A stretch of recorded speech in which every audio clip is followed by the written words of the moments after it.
আজ রাঙ্গামাটির ইতিহাসের স্মরণকালের সবচেয়ে ভয়াবহ পাহাড় ধস ট্র্যাজেডির নবম বার্ষিকী। ২০১৭ সালের এই দিনে পাহাড় ধসে মাটি চাপা পড়ে প্রাণ হারিয়েছিলেন ২ সেনা সদস্য সহ ১২০ জন।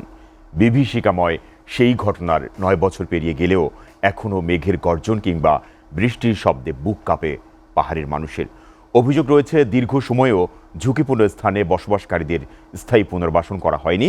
উল্টো পাহাড় কেটে ঝুঁকিপূর্ণ বসতি স্থাপনের মহোৎসব চলছে এখনও। মোহাম্মদ সোলাইমানের বিশেষ প্রতিবেদনে বিস্তারিত।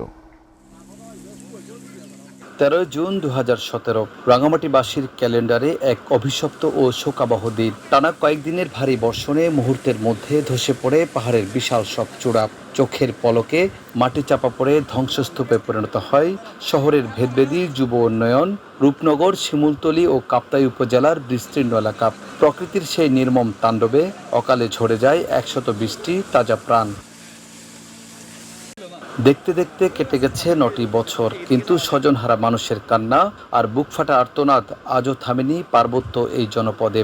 এখনও আকাশে কালো মেঘ জমলে কিংবা বৃষ্টির ফোঁটা পড়তে শুরু করলেই আতঙ্কে আঁতকে ওঠেন পাহাড়ের বাসিন্দারা। ১০০ বছর আগেও এরকম দুর্ঘটনা ঘটে না, হঠাৎ করে ঘটছে। তারপর তো আমরা আইসি শব্দ তো আমরা দেখি না, আমরা প্রায় ২৫-৩০ বছর রাঙামাটি এরকম দেখি না। এখন জীবিকার তাগিদেই থাকতে হচ্ছে। ট্র্যাজেডির পর সরকারের পক্ষ থেকে তাৎক্ষণিক কিছু মানবিক সহায়তা দেয়া হলেও স্থায়ী পুনর্বাসনে দেখা মেলেনি আজও। উপরন্তু পাহাড়ের পাদদেশে নতুন করে ঝুঁকিপূর্ণ বসতি স্থাপন অব্যাহত রয়েছে। ২০১৭ সালের সেই মহাবিপর্যয়ের পর একটি বিশেষজ্ঞ দল পাহাড় ধস রোধে ১১টি জরুরি সুপারিশ করেছিল, কিন্তু ৯ বছর পার হলেও আমলাতান্ত্রিক জটিলতায় আলোর মুখ দেখেনি সেই মহাপরিকল্পনা। ঝুঁকি থেকে মুক্তি পায় বা এলাকার মানুষ মুক্তি পায়। আমরা চাচ্ছি যে না আমাদের পাহাড়টা পুরোটা ধসে আমাদেরকে ৫ ডিসেম্বর জায়গায় আমরা ৩ ডিসেম্বর ৪ ডিসেম্বর আমরা ঝুঁকিটা মুক্ত হই।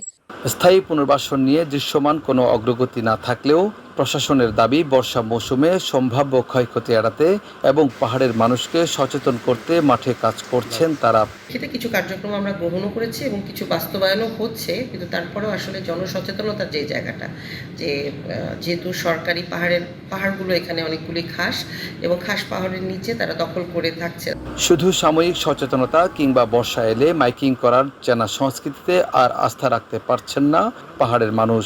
বিশেষজ্ঞদের মতে পার্বত্য চট্টগ্রামে দুর্যোগ ব্যবস্থাপনার সক্ষমতা বাড়ানোর পাশাপাশি সুপারিশমালার শতভাগ বাস্তবায়নই পারে রাঙামাটিকে চিরতরে পাহাড় ধসের অভিশাপ থেকে মুক্ত করতে।